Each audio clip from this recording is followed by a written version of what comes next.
Hey everyone, welcome back to Trendy Buzz. Today we are buzzing into one of the biggest media shakeups of the year.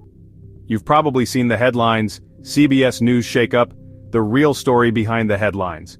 But what's actually happening at CBS News? Let's break it down. So here's the scoop.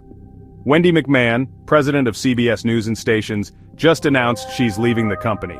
This comes hot on the heels of another big exit. Bill Owens, the executive producer of 60 Minutes.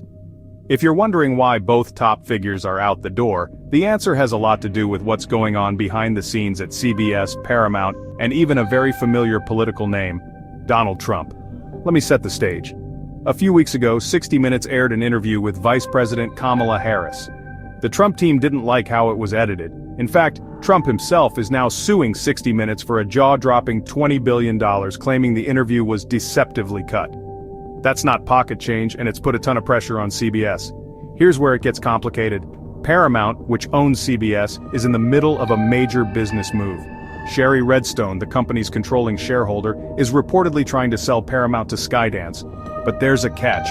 She wants the deal to go through smoothly, and keeping Trump happy might just make that easier.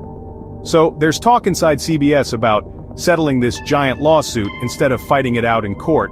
This is where Wendy McMahon comes in. She stood by Bill Owens and the 60 Minutes team supporting their journalistic independence. But that didn't sit well with some Paramount executives who were worried about upsetting Trump and, by extension, risking the company's big sale.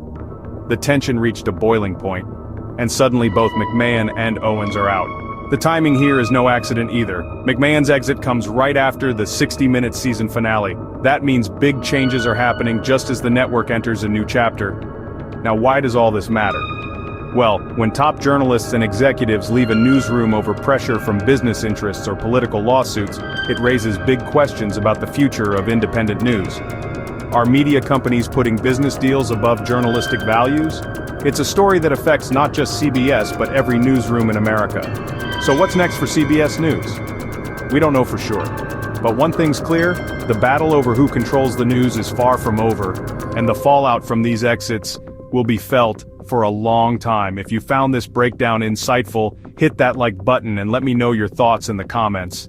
And don't forget to subscribe for more stories that dig a little deeper behind the headlines. Thanks for watching.